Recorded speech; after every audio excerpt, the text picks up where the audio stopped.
Hey, Mrs. Puff. Good to see you.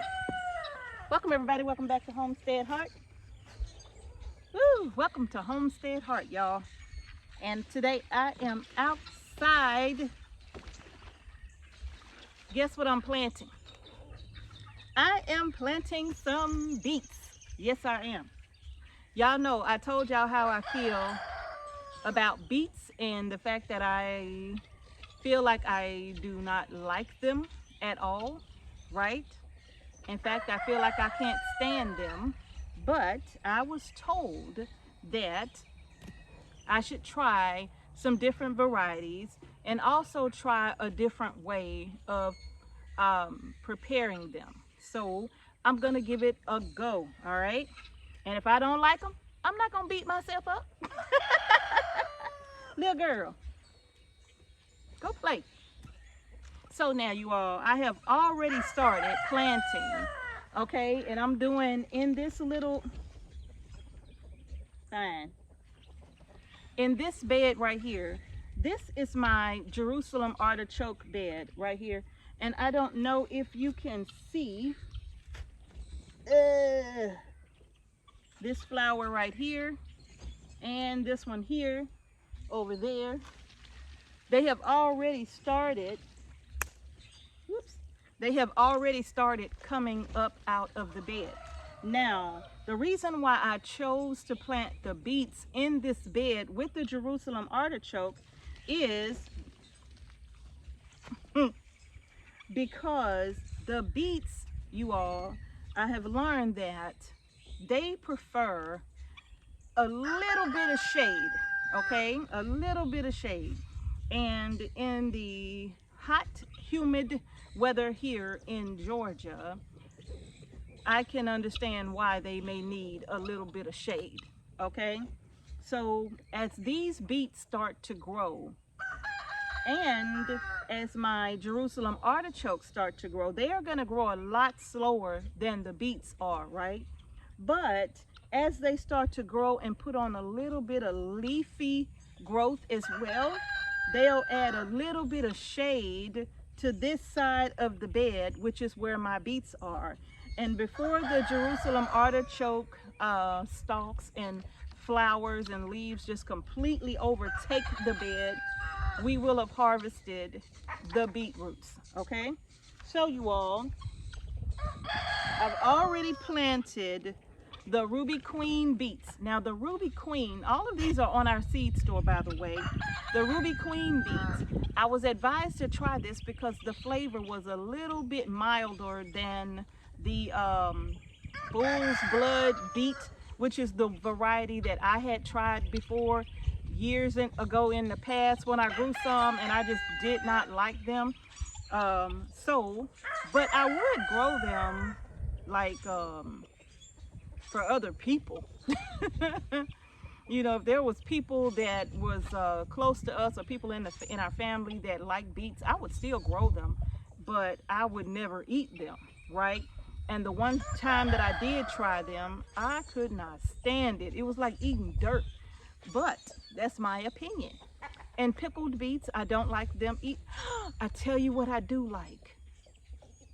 Let me correct it right this very second. Because now that I recall, you all, I used to go to Sprouts Farmers Market in Colorado. And they would sell freeze-dried vegetables, like freeze-dried carrots, freeze-dried okra, freeze-dried beets. And they were all in chips, right? Freeze-dried beet chips. And they were absolutely delicious. They were amazing. In fact, it was one of my favorite chips, right, Mrs. Puff? They were one of my favorite chips to eat. The beet and the okra chip. I didn't really like the green bean chip too much. And then I liked the carrot chip, but the beet was very, very good. So maybe, just maybe, I may have found a new way to prepare them that I absolutely know that I will love them. Isn't that something? Thank y'all for helping me figure that out. Thank you so much. So I may have to plant more then. I may have to plant some more other than this little row. Ooh, I'm gonna have to take this on down some more. So I can do some freeze-dried beets. That is gonna be awesome.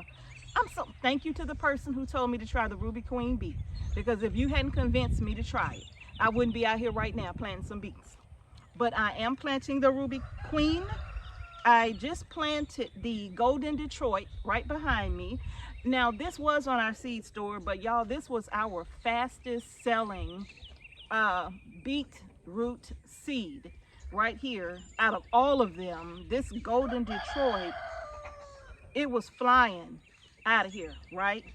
And so I'm assuming that most people like the Golden Detroit beet over all of the others, okay? But now the last one that I have here in this little bitty space is the Detroit dark red beet. Now, how am I planting these? I'll tell you. Actually, you all, there's no fancy way. I'm literally just sprinkling them down the center of my row, and that's it. And this is the way I've never started beetroots in seed starting trays, because it's just so easy to just come out and just plant them in the beds just like so. And I still have seeds left over.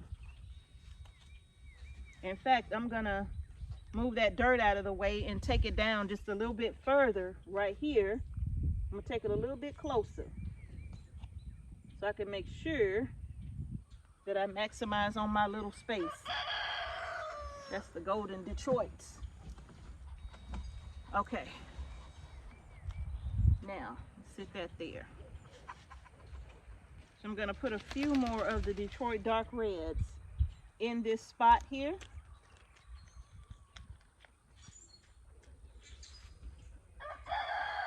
Now I'm gonna tell you what I've already, in fact, I'm just gonna put all of them in here. And no, I am not going to, I don't thin them out. I just harvest them as I go. Now, one of the things we can do is also eat the greens from the beet. Now, the beet greens to me are very good. I do enjoy those if I like chop them in like a shredded kind of a form and mix them in with a romaine lettuce and, you know, in a salad, so to speak. I do like them like that. I've never cooked beet greens before, but eating them raw, I do enjoy them in my salads, okay? Now, all I'm gonna do, you all, I got my gloves too. I found them. All I'm gonna do is just lightly cover this, just with a little bit of soil. And then I'm gonna give it a press, because I do want good soil contact with my beet seed. And I put these little things right here. You know, these are actually fabric staples right here, but I use them as markers out here in the garden, and they have lasted for years. So in any case, this marker right here will let me know that this is where my next row of beet greens should be, to kind of help me to remember where one variety starts and another one variety ends and another one begins. Okay, so now you all, what I did, this bed right here is already very rich. Okay, it has a lot of composted matter in here. In fact, when the Jerusalem artichokes, as they grow and some of the stems fall off, and we just leave them in the bed and we just bury them in the soil, and they continue to, can y'all see the ducks over there having a good time? They continue to break down in the soil. But I did in this row add some of the black cow manure. Y'all know I love that stuff, right? So I did add a little bit down this row right here and just kind of mixed it in a little with the soil and then covered it. I haven't added any fertilizer to this whatsoever. Once the leaves come up out of the garden bed here, I will start to fertilize this probably with an organic fertilizer, something that's a little bit more balanced. Instead of using blood and bone, y'all know I will use blood and bone, not blood meal, but feather meal. Somebody asked me, what is feather meal? Feather meal is derived from the feathers of poultry, okay?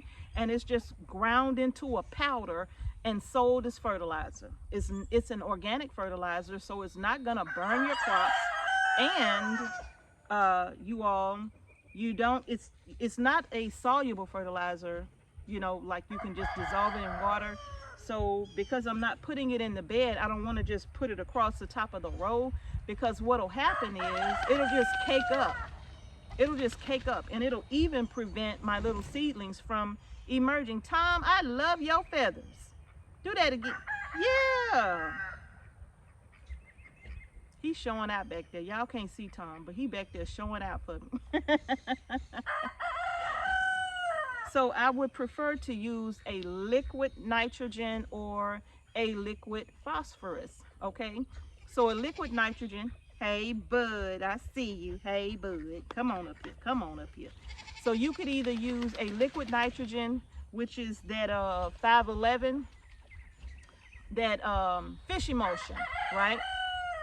Miss Linda called it 511. So that fish emulsion, or you can buy some organic liquid phosphorus as well and water it here as well, okay? Which is what I'll be doing. I'll be using some liquid fertilizer on my beetroot once the leaves start to grow, okay? And I am gonna water them in really good. Now, I'll be checking the soil because I don't want this to dry out at all, okay? I don't want it to dry out at all. What I actually want it to do is just kind of stay just a little bit moist, but not to the point where my seeds will rot, okay? But, you know, beets do, look, water them. Water your beets, okay? So I will be, you know, just checking them and making sure that my soil is not drying out too much in that first top 1 inch. And if so, I'm going to give it some water. I don't have like a set watering schedule for the beets or even the Jerusalem artichoke. In fact, when it comes to the Jerusalem artichoke, once they start coming up like this, I really don't water them at all. The rain takes care of them, you know. I harvest it from this bed and then I replanted some. And I watered it thoroughly after I replanted the ones that I chose from the harvest. And since then, it's just been the rain.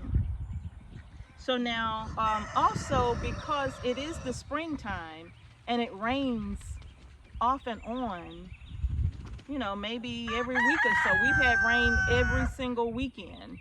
And man, one of the things about the rain is that it's very difficult for me to drive in, like, when the rain is coming. I just can't see, right? I cannot see. So I hardly drive in rain when it's coming down that hard. I just can't see to do it, you know.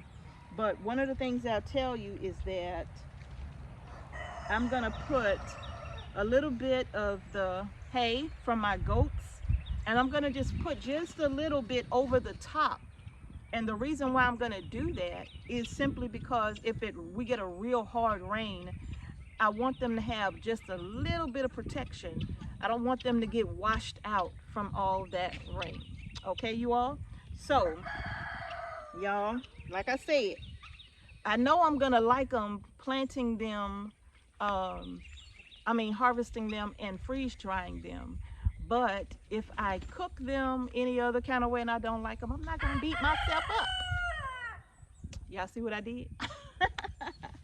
But and I am gonna go ahead and extend this because I have a bed right here that I have covered with ground cover. The entire bed is covered. Number one, because I don't want any grass growing up through there. Number two, I got to keep the cats out. Now, and the ground cover does help to keep the cats out. They cannot stand this ground cover. And so they will, you know, go ahead and, you know, they'll walk on it, but they don't really like laying on it, right? So that ground cover is going to come up because in that bed, I'm going to be planting some more beets. but I'm also going to put in my ginger root and also my turmeric root, okay? And I've already separated my ginger. In fact, I'll do a video and show you that, okay? I'll do a video and show you how I separate the ginger, if I have any more to separate, and get them ready for planting, all right? You good now? This what you wanted? You just want, okay. Ain't she something? She a mess, ain't she? Okay, you all. I know I'm already dirty, so it's fine. Okay, Mrs. Puff. Girl. Okay, okay. Woo, this Mrs. Puff. But yeah, y'all, the Jerusalem artichokes are coming up. They are looking very, very good so far. And I did plant some pretty large pieces this time. So I'm hoping in theory that the larger the piece that girl, if you bite me, I'm hoping in theory that the larger the piece that I plant, then the larger pieces that we will get in return.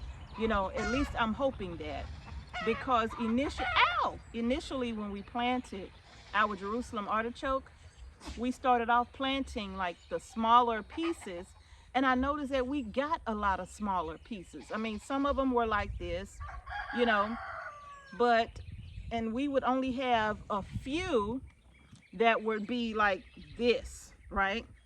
And so what I did was, some of those that were very, very, very large, I took those and I replanted them. And after I replanted them, I marked with my little red staples here where I put them. And I think the ones that are growing over here are some of the smaller ones that I missed, and right here, because I did not plant a larger one there. No. In fact, I only planted 12 large pieces of the Jerusalem artichoke, just 12.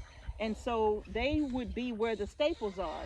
But I have them growing in different areas, so that's probably just some leftover Jerusalem artichoke that I thought I harvested them all and I didn't.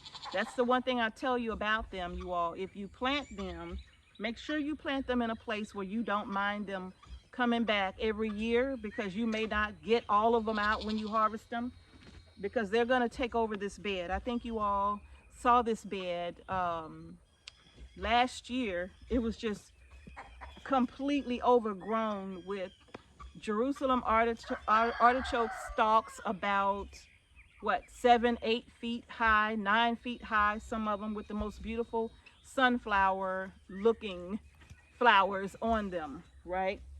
So yeah, but that's it.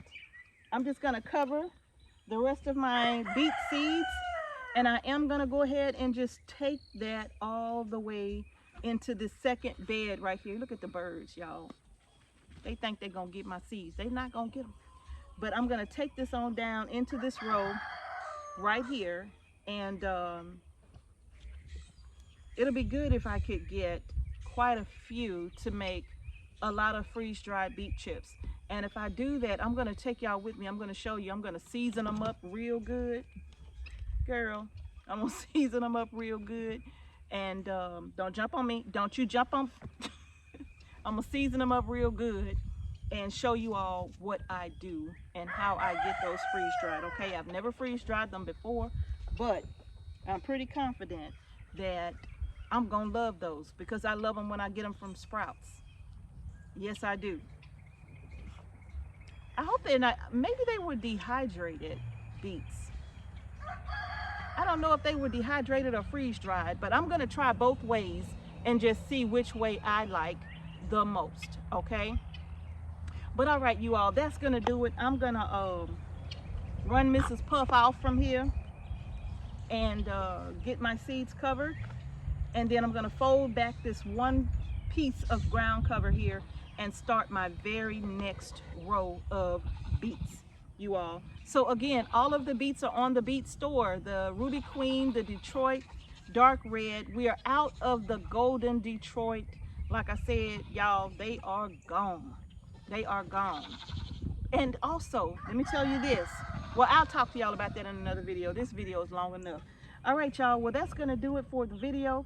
If you haven't done so already, go ahead and give the video a thumbs up. And don't forget to subscribe to our channel and hit that notification bell so you don't miss any videos we upload to our channel. And thank you all again for watching Homestead Heart. The website to our seed store is ahomesteadheart.com. The letter A, homesteadheart.com. That is our website. All right. So you all, if you haven't placed your orders for spring, summer, and fall gardening, go ahead and do so.